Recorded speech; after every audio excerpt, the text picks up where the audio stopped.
Almost a year after the Second World War had ended, Stalin's intelligence services embarked on a massive and secret investigation. Codenamed Operation Myth, it was subtitled An Investigation into the Disappearance of Adolf Hitler.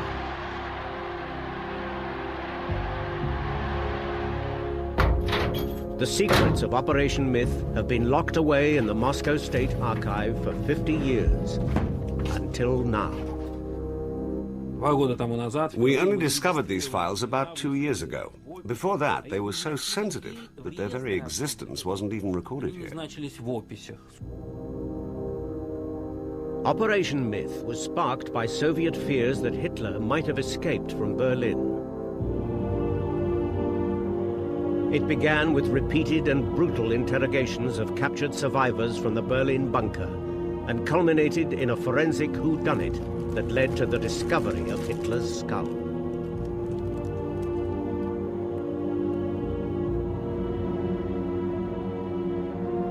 This was the last and most thorough in a line of investigations that had begun even before the war had ended.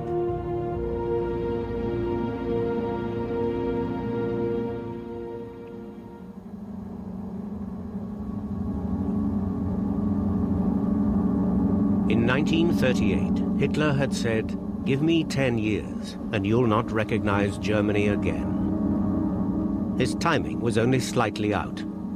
This was Berlin in May 1945, torn apart by weeks of bombardment from Allied aircraft and Soviet artillery.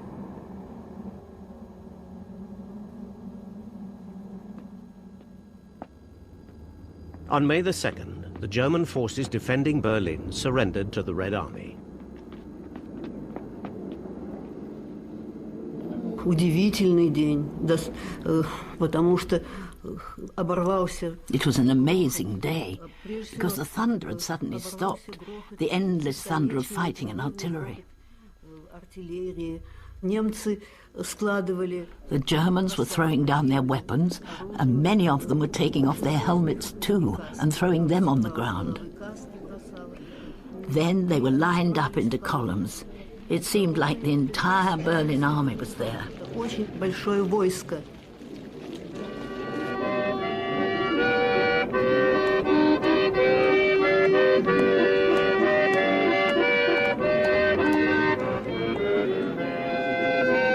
But even capturing Berlin was not enough for Stalin. He wanted Hitler, dead or alive, and every Soviet brigade wanted to find the Führer and present him to Stalin. The reconnaissance unit of the 3rd Shock Army had scoured the streets, questioning anyone who might have information on Hitler's whereabouts. Even before the city fell, it had pinpointed his hiding place. Девушка перешла линию фронта. We'd found a young woman who was trying to get across the front line. Она сопровождала. She told us that she was a nurse and that she had taken some wounded people to the Reich Chancellery. В Рейхканцелярии. And when she got there, she'd heard from other medical staff and some soldiers that Hitler was there in his bunker. Там, в бункере. The entrance to the bunker complex stood here, in the center of Berlin.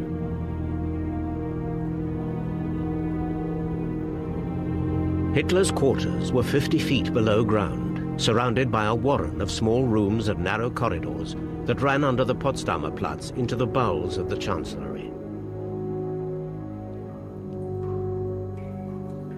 These are the last pictures of the bunker, taken just before it was sealed by the East Germans in 1988.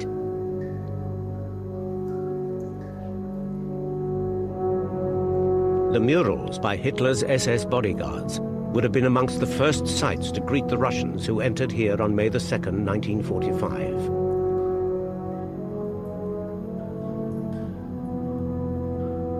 By that time, Soviet intelligence had learnt that several of Hitler's closest advisors, including Nazi Party Secretary Martin Bormann and Propaganda Minister Joseph Goebbels, had been living in the bunker during the last days of the battle. Hitler himself had taken up residence here on January the 17th. This is the last photograph taken of him, standing by the bunker entrance surveying bomb damage.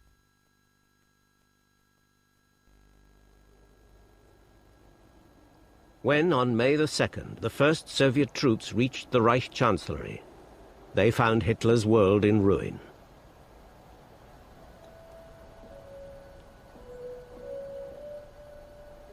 Passing through the building to the garden beyond, they arrived at the emergency exit to the bunker. There, on the ground, a few feet away, lay the charred bodies of Joseph Goebbels and his wife Magda.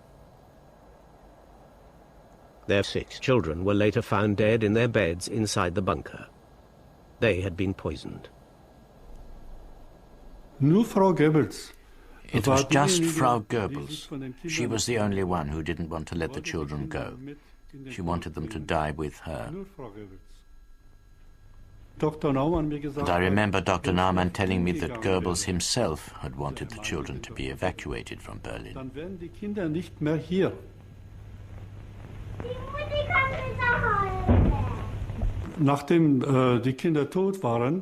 After the children were dead, Frau Goebbels came downstairs crying. She sat at the table in the room next to mine and started playing a game of cards, a game of patience.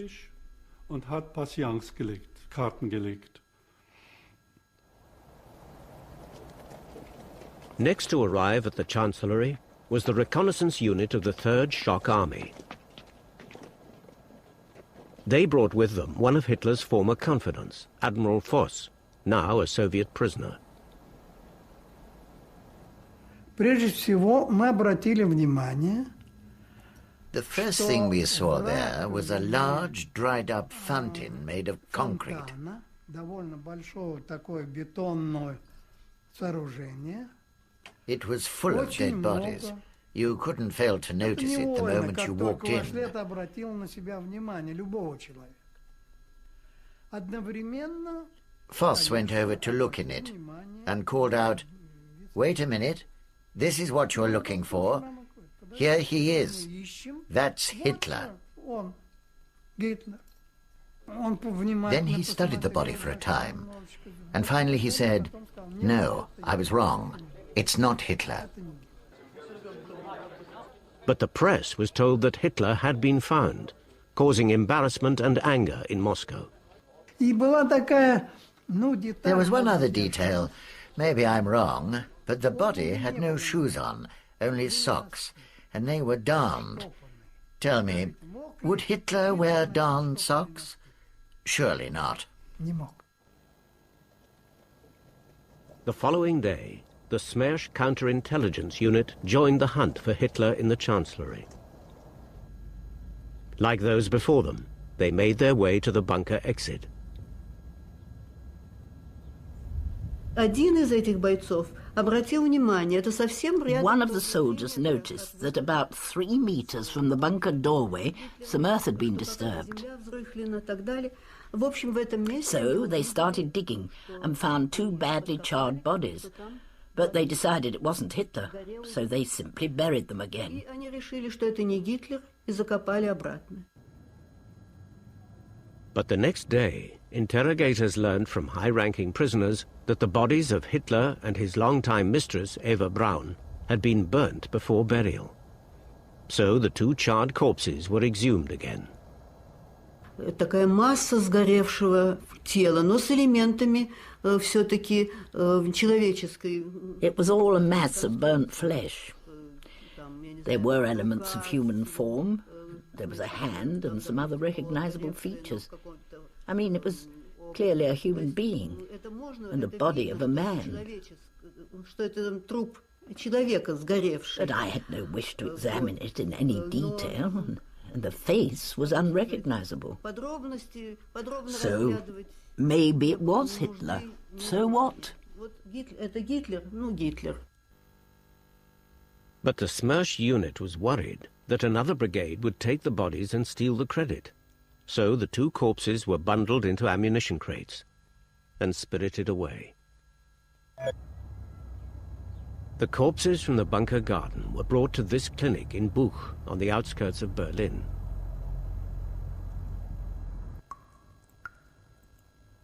Once an asylum for the insane, but by then a pathology lab, it was here that the autopsies were done on the bodies believed to be Hitler and Braun on May the 8th, VE Day, by a team of 5 forensic scientists of the Red Army. The male, they concluded, had died from cyanide poisoning. There was no mention of a bullet wound, only that part of the skull was missing. This was at odds with intelligence reports that Hitler had both taken poison and shot himself. The autopsy also found that the male corpse had only one testicle, a claim that cannot be verified, as Hitler never allowed even his personal doctors to examine him thoroughly. On the corpse believed to be Braun's, they reported signs of shrapnel wounds to the chest, yet no eyewitness had said she'd been wounded at all. So why the inconsistencies? Professor Norman Stone is the only historian to have studied the files of Operation Myth, which include the autopsy. In the first place, it's a bit sloppy. They're in a hurry. It's VE night. The second thing is that I suspect they were being leaned on by somebody simply to say he didn't shoot himself like a man of guts. He munched on poison, and that he'd killed his wife first of all. It sounds like good propaganda, and I suspect they were leaned on. I mean, doctors in the Stalin system were leaned on. We can demonstrate it in other cases. The forensic team did at least acknowledge that the bodies were so damaged they could only be identified with certainty through their teeth.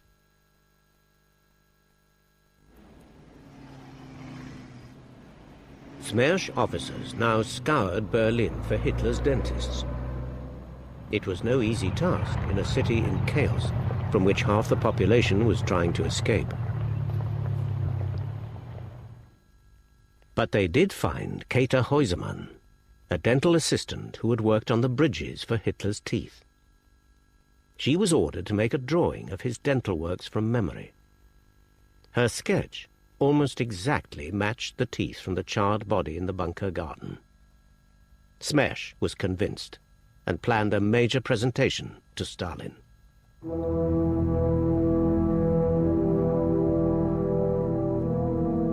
Along with the confirmation of Hitler's death, Smersh presented Stalin with a wealth of trophies plundered from Hitler's apartments in the Chancellery. A tapestry that has been locked away for 50 years of Hitler standing before a Nazi Europe. A walking stick celebrating the annexation of Austria.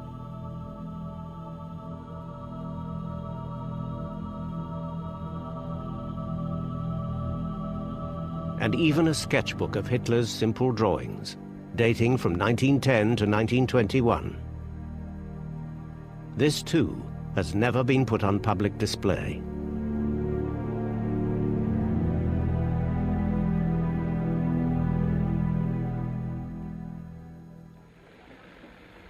Whether or not Stalin believed the reports of Hitler's death, he certainly did not share them with his Western allies. At the Potsdam Conference in July, he told President Truman that Hitler had not been found and was assumed to be in hiding in the West. For many years, it has been claimed that Stalin was orchestrating a deliberate disinformation campaign. I suspect myself that the reason is much more simple, that they knew that the autopsy they'd made was not altogether right, and that if they had to deliver this bag of bones to the Allies, then there would be a certain amount of discredit to the Soviet Union out of it. I think that's much more likely. After Potsdam, it was the Allies' turn to be embarrassed. Hitler was seen everywhere, from a farm in Denmark to the Pampas in Argentina. The chief of British counterintelligence in Germany, Dick White, resolved to scotch the rumours. He had actually been told by the Russians in Berlin about Hitler's death. So he was astonished when, sometime later, they went into reverse and even accused the British, how seriously I don't know, but actually accused the British of keeping Hitler alive in the British zone for future use against them. And this was an astonishing volte-face, and Dick White told me that he had decided to settle the matter, that one couldn't go on like this. He told me this in September, 4 months after it had all been apparently clear. And he said he was going to have an inquiry, and he asked if I would undertake it. Major Trevor Roper travelled through the wreckage of Germany searching for people who'd escaped the bunker. Some he traced back to their homes. Others he found in prisoner of war camps. Within 8 weeks, he'd completed his mission. His report chronicled the last 10 days in the Berlin bunker, and he had no doubts what had happened to Hitler. I reported that he was dead, that his body had been partially at least burned, that it had been buried probably in a shell hole in the garden of the Chancery, and it, as far as I knew, had not been, at that time, had not been dug up. But it had been buried, he was dead, and there was no question of his having escaped. But in Moscow, they were now doubting their own intelligence reports. It wasn't just the autopsy that raised suspicion. The interrogations, too, were discovered to have been less than thorough. There were some very remarkable conflicting statements. Some people said that he'd killed himself on the 29th, other people said it had been on the 30th. There was an extraordinary story that somebody had shot the corpse. People looked at the burning of the bodies from different angles and pronounced that it had happened in different places in the Reichskanzlei garden, this sort of thing. So there were all sorts of weak spots in the original investigation. Soviet nerves might have been calmed had they been able to re-examine the body. But Hitler's body never reached Moscow. After the autopsies here in Buch, Hitler's and Eva Braun's remains had been taken out of Berlin by the Smersh unit as it moved west with the Third Shock Army. And each time they stopped for the night, they hid the bodies from prying eyes by burying them, often in nearby woods.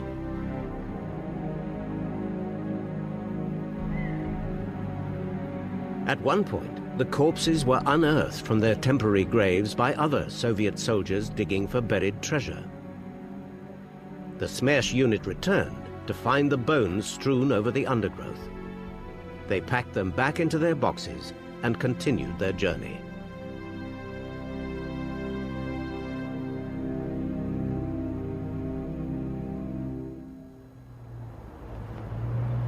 The bodies were finally laid to rest here in Klausener Street in Magdeburg, behind the house at number 36, where Smersh had its East German headquarters. For 25 years, Hitler and Eva Braun lay buried under this puddle in a yard that now belongs to a firm dealing in waste disposal. You see, to transport the bodies to Soviet Union, then it would be known that the bodies are in the Soviet Union. Then we will be then facing the demands from foreign countries, show the bodies where they are, etc., etc. So these sort of inquiries politically were not necessary for us. And then we would be attaching too much importance to what remains from the bodies. The doubts raised by the original investigation might have passed without comment, but for a power struggle within the Lubyanka, headquarters of Soviet intelligence. By late 1945, Lavrenti Beria was Stalin's deputy prime minister, but his power base was under threat. The man most likely to depose him was Viktor Abakumov, who as head of Smersh had been in charge of the investigation into Hitler's whereabouts. It's all a question of competing toads in that security system. If you can get a second investigation going, which looks perfectly regular and straightforward, and you can then demonstrate that Smersh got it wrong, then you're obviously earning a lot of brownie points. Now, if on top of that you're given the huge bonus that Hitler did actually escape from the bunker, then you can turn around to Stalin and say, look, Abakumov has got it completely and totally wrong. In February 1946, Beria ordered a new investigation into Hitler's fate. Operation Myth was underway. Its opening shot was an order for the bodies in Magdeburg to be exhumed and re-examined. But nothing happened. A handwritten letter from a frustrated Soviet official in Berlin testifies that the bodies were not forthcoming, despite a request to Comrade Abakumov. I think it's simply that Abakumov had things to hide. And then, if this body does turn up and the autopsy does turn out to have been wrong, then it doesn't look good for Abakumov or for the whole Smersh organization. Without the bodies, the investigators turned instead to the eyewitnesses. Survivors from the bunker, now held in Soviet prisoner of war camps, were rounded up and brought here to Butyrska prison in Moscow.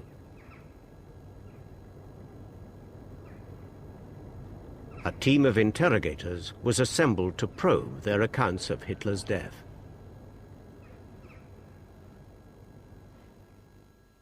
Rochus Misch had run the switchboard in the bunker. He was taken to Butyrska in February 1946. The questions were always the same, over and over, about Hitler, always about Hitler. Yes, whether he was dead, and that it wasn't Hitler who died in the bunker, but somebody else. But I can tell you again and again that it was Hitler, because I had seen him every day for 5 years. I told them, it was him, the corpse was Hitler's. And they always shouted, you're lying, you're lying.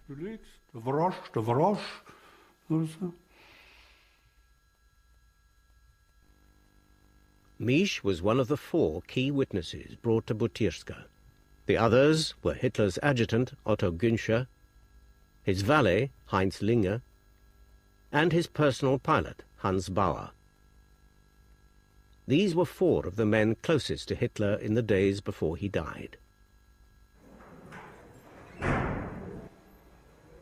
Over the winter weeks of early 1946, they were kept in cells whose temperature fell to 20 degrees below freezing.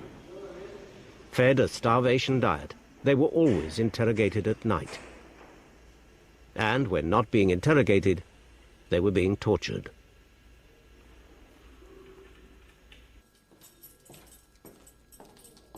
During those weeks, each of the 4 main witnesses from the bunker threatened or attempted suicide.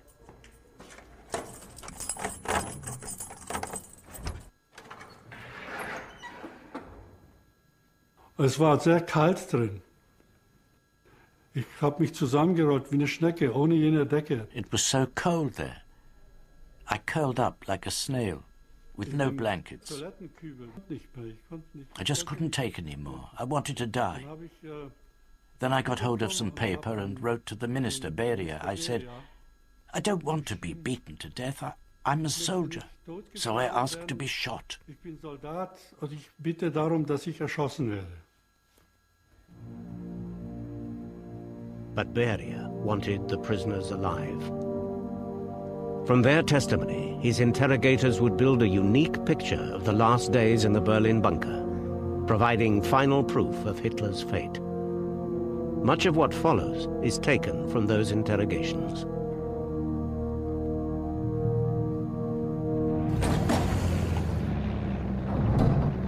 The Red Army had taken 2 years to advance the 1,200 miles from Stalingrad to the heart of Hitler's Reich.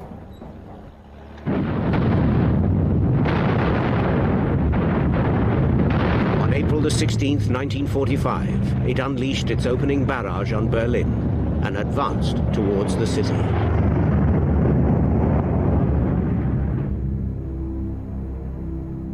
Yet in the fantasy world of the bunker, Hitler still dreamt of victory and spent hours poring over plans and models for the future Reich.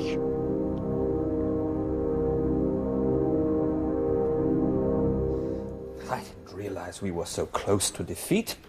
Hitler's pilot Hans Bauer was caught up in that fantasy as he told his cellmate in Moscow, a POW turned informer. The Führer was still busy planning the new Reich.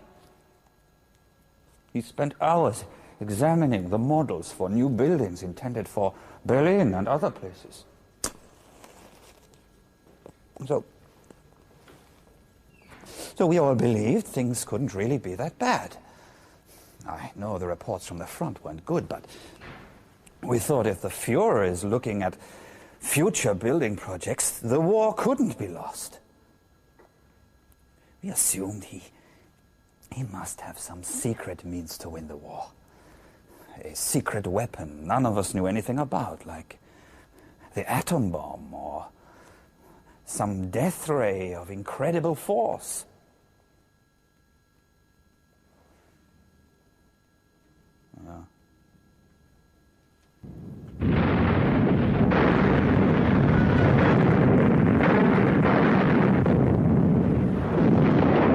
On the 22nd of April, the first Soviet troops broke through to the suburbs of Berlin, while behind them, heavy artillery pounded the city center.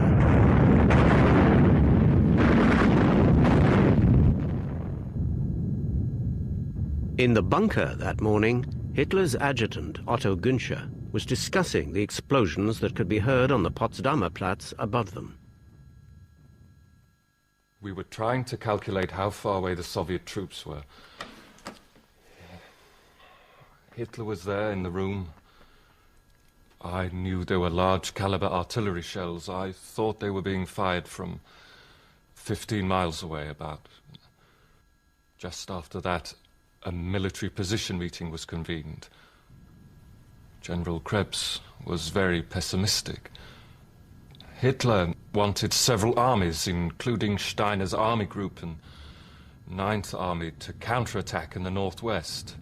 Krebs made it clear that such a move must fail. Hitler still ordered the counterattack and berated his generals for defeatism. But then, abruptly, he left the room.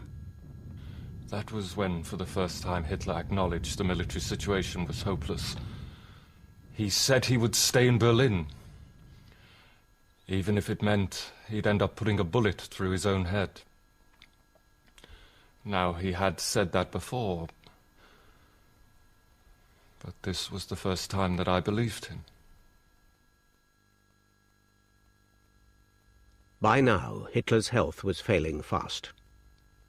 He probably had Parkinson's disease.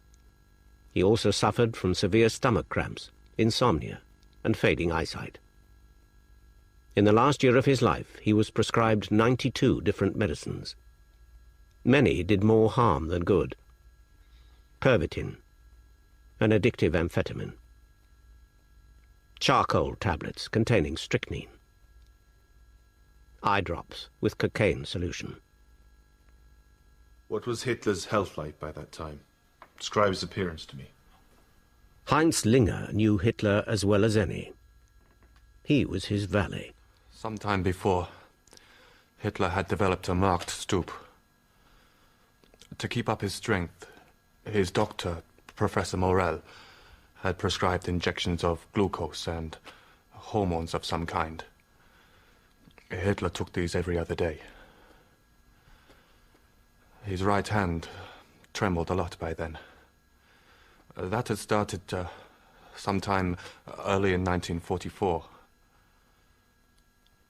Also, his right eye was badly inflamed. Had to be treated with cocaine drops.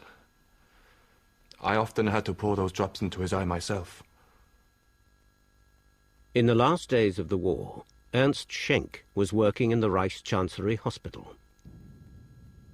One night, late in April, he was summoned to the bunker for a meeting with Hitler.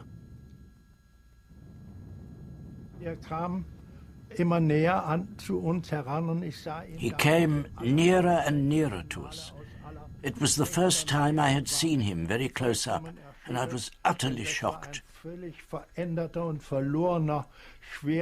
He looked lost, a very sick man. He hardly seemed human at all. I felt very sorry for him at that moment, but I knew he was a totally lost soul. Later, I always said he looked like a living corpse, a dead soul.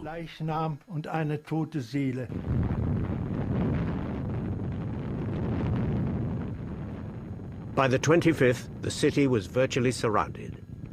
Soldiers were deserting in their hundreds.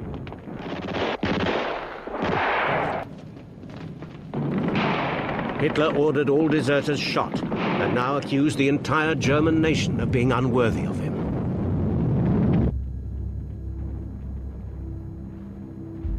He was more indulgent of his own staff. On the 22nd, he had allowed most non-essential personnel in the bunker to leave Berlin. There were now barely 20 people left attending Hitler. Amongst them was one Eva Braun. Unknown outside Hitler's closest circle, she had been his mistress since 1932. On her arrival in the bunker, she was dubbed the Angel of Death. Sie müssen sich vorstellen, man befand sich dort unten. You have to imagine yourself being down in those narrow bunker corridors when suddenly a beautiful, attractive woman appears. For me, that encounter with Eva Braun came as a total shock. Im Laufe eines Gesprächs hatte ich diesen Eindruck durchaus gewonnen, denn sie äußerte During my conversation with her, from the way she talked to me about how some of Hitler's advisors, like Göring and Speer, had abandoned him, I got the strongest impression that it was absolutely her wish to be there with Hitler at this time. Überhaupt ihr Wunsch war, in dieser Lage bei Hitler zu sein. Und sie sagte mir auch ganz Then she said to me quite openly, I have come to Berlin to die at Hitler's side. Gekommen, an der Seite von Hitler zu sterben. For those still left in the bunker, there was little to do now but wait for Hitler and Braun to act out the last scenes of their personal drama. Das war alles, wie soll ich denn sagen, wie in einem Betonsarg, das man mit dem Leben abgeschlossen hat. It was like being in a concrete coffin, as if all life had ended. We didn't know whether it was day or night. We knew that Hitler wasn't going to leave the bunker again, and that the Russians were very near the Reichschancellery, and that this was the end. I remember the last time I came into the bunker and closed those steel doors. They were like sluice gates. As I pushed on the handle, I thought, now I'm going to die. I'll never leave the bunker again. On the night of the 28th of April, Hitler married Eva Braun. Some claim he did so to repay her years of loyalty. Others, that he simply wanted to avoid besmirching his posthumous reputation by dying in a suicide pact with his mistress. Whatever lay behind it, the wedding was a subdued affair. He was wearing a wrinkled military jacket that he'd been lying in on his bed during the day. There was a gold party badge pinned to the jacket, an Iron Cross, first class, and a badge for being wounded in the First World War. Miss Braun looked pale and tired. She was wearing a dark blue silk dress with a grey fur stole around her shoulders. Goebbels and Bormann were waiting for them in the room. Then they closed the door. The whole ceremony lasted no more than 10 minutes. Then Bormann opened the door again, just as Hitler and Eva Braun were signing the marriage document. Early the next morning, Hitler was shown a Reuters report of Mussolini's death 2 days earlier. It described how the bodies of Mussolini and his mistress Clara Petacci had been kicked and spat on by a crowd-turned-mob in Milan. The bodies were then hanged by their feet. Hitler was determined to avoid a similar fate. Morning of the 30th, Hitler sent for me and told me he was planning how to kill himself. By then the Russians were on the Potsdamer Platz. Hitler talked about being betrayed by his generals. Said his soldiers refused to fight for him. He said the Russians might drop bombs or sleeping gas on us. He told me we had invented this gas, but now the Russians had it too. Then he said, you must see to it that my body is burned, so it cannot be carried to Moscow and displayed like Mussolini's. Hitler called for you. What did he say? Hitler told me that he intended to shoot himself and ordered me to burn his body. He said Miss Braun would die with him, and I was to find petrol to burn her body too, so they could not be taken to Moscow and put on display. I got 6 20-liter cans from the garage of the Reichschancellery, but there was not enough petrol, so we had to drain the petrol tanks of some of the vehicles there. The day before he died, Hitler said that only 2 creatures had remained loyal to him, his mistress and his dog. But it did neither of them any good. He ordered that Blondie, his pet Alsatian, be used as guinea pig for testing the cyanide capsules prepared for himself and Eva Braun.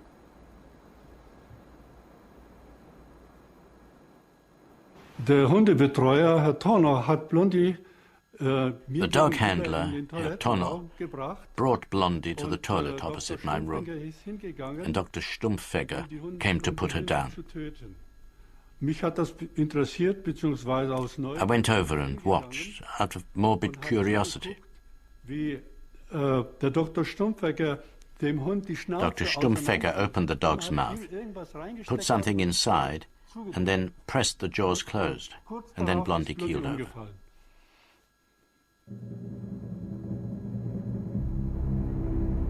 At about 3:30 on the afternoon of April the 30th, Hitler and Eva Braun entered his sitting room. Each carried a small box of cyanide capsules. He had 2 guns, she had 1, a Walter 635. No one saw what happened next, but those who surveyed the scene moments later agree on how they died. Eva Braun had bitten on her cyanide capsule and died almost instantly, kicking over a vase of flowers in her death throes. Hitler had put a cyanide capsule between his teeth, and at precisely the moment that he bit into it, he'd shot himself. First you tell us you heard the shot, and then you tell us you didn't hear the shot, but somehow you smelt the gunpowder. How is that possible? Well, I wasn't next door. I was in the passage 2 rooms away. Maybe the smoke came through the air conditioning. So all along you've been lying! Rigorous as ever, the interrogators cross-examined the prisoners time and time again, searching for discrepancies in their accounts of how Hitler died. Describe what you saw when you went into his room. Hitler was sitting on the left side of the sofa. He was dead. Both his guns were lying on the floor. There were bloodstains on the walls and the sofa and on the carpet. His wife was sitting next to him, Her legs were drawn up under her. There was no visible wound on her. Otto Günscher had claimed that Hitler died not on the sofa, but on one of the armchairs. But he'd entered the room an hour after the suicides. By that time, the bodies had been taken away. I just assumed Hitler must have been sitting in the armchair, and his wife had been sitting on the sofa. And not far from the table and the bloodstain was Hitler's gun on the floor. And the blood on the sofa was clearly visible. I'm telling you what I saw. Why would I lie? I'm only telling you what I remember, what I am sure of.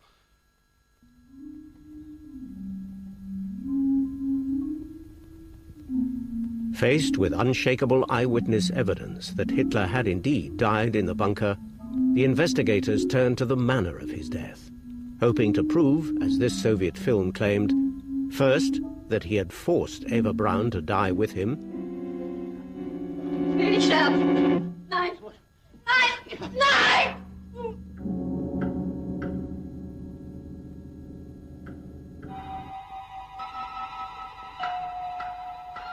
And then, that he had been too cowardly to die like an officer by shooting himself. Inge! Inge!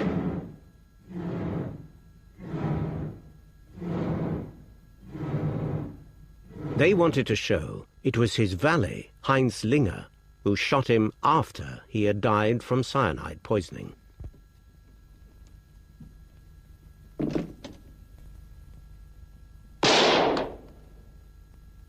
When I went into the room, Hitler was already dead. There was a bloodstain on his right temple. It was clearly visible. That must have been where the bullet went in. You're lying! All of the testimony shows he was shot through the mouth. He couldn't have done that at the same time as taking poison. I did not shoot him. I told you what I saw. There was a mark, a bloodstain. It was there!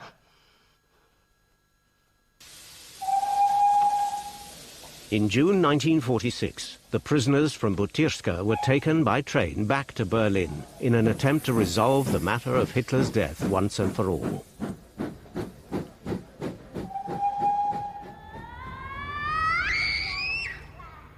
They were brought here.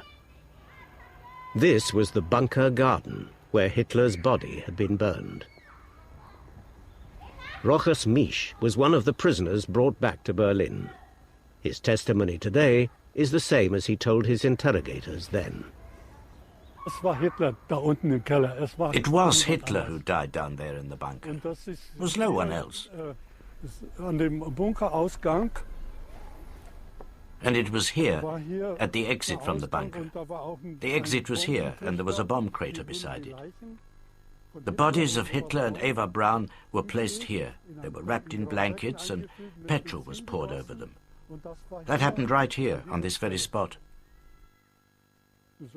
That's how Hitler was burned. About an hour later, the charred remains of Hitler and Braun were buried at the spot where they had been burned.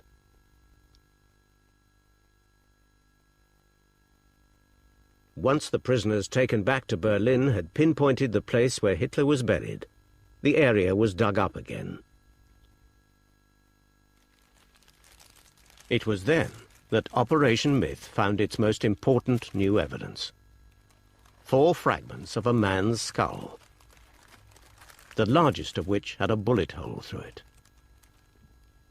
This, for once, corresponded with the original autopsy, which had reported that part of Hitler's skull was missing. The fragments were fitted together and photographed. To me, it's quite obvious why these fragments were not exhumed in 1945, but were only found in 46. It was because the shot with which Hitler killed himself dislodged this particular portion of the skull, so that it was left hanging on only by the skin. You can see this bone contains a bullet hole. This is the exit wound, and here on the inside is the entry point. And when they burnt the corpse, the skin burned and this fragment became detached. And here you can clearly see the marks from the flames. The investigation team prepared a presentation pack to show Stalin what they had found in Berlin. Along with the skull were photos of Hitler's sofa and of the blood traces found in its lining. But Stalin was never shown the findings of Operation Myth. With Hitler certainly dead, Beria never had cause to use the report against Abakumov. In fact, both men outlived Stalin, but only just. Beria was shot by firing squad on Khrushchev's order in 1953. Abakumov was executed 15 months later. Linger, Günscher, Bauer and Misch were each sentenced to 25 years imprisonment for unspecified war crimes. They all returned home in the mid-1950s. As for the bodies in Magdeburg, they remained untouched until 1970, when Yuri Andropov was chairman of the KGB. We reported to him that, well, still something remains from the bones of Hitler and Eva Braun. And then it was decided to destroy them completely. And it was done in 1970. So there is an act duly done on the destruction. I assure you they were destroyed, that there is nothing remains from... Were they blown up or burnt? They was burnt, yes. Why? Well, you see, I was not burning that one themselves, so I am unable to describe you how they were burning them. But I assure you it was done faithfully, because some of my colleagues were doing that. The day before he died, Hitler predicted to Nazi youth leader Arthur Axmann that Germany would be divided, but that eventually its people would reunite and rise again. He was right. Berlin is once more the capital of a unified Germany. But in this new Germany, the Reichstag, the democratic parliament that Hitler shut down, is the national parliament again. While the bunker, along with the ambitions of those who lived and died in it, has been reduced to rubble. And where Hitler burned, children now play.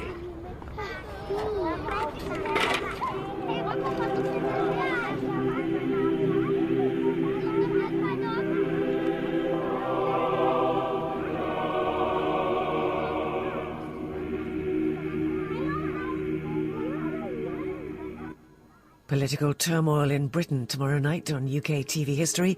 Churchill's defeat after the war is at 10. Next tonight, though, we recall a black day in history, in the world at war.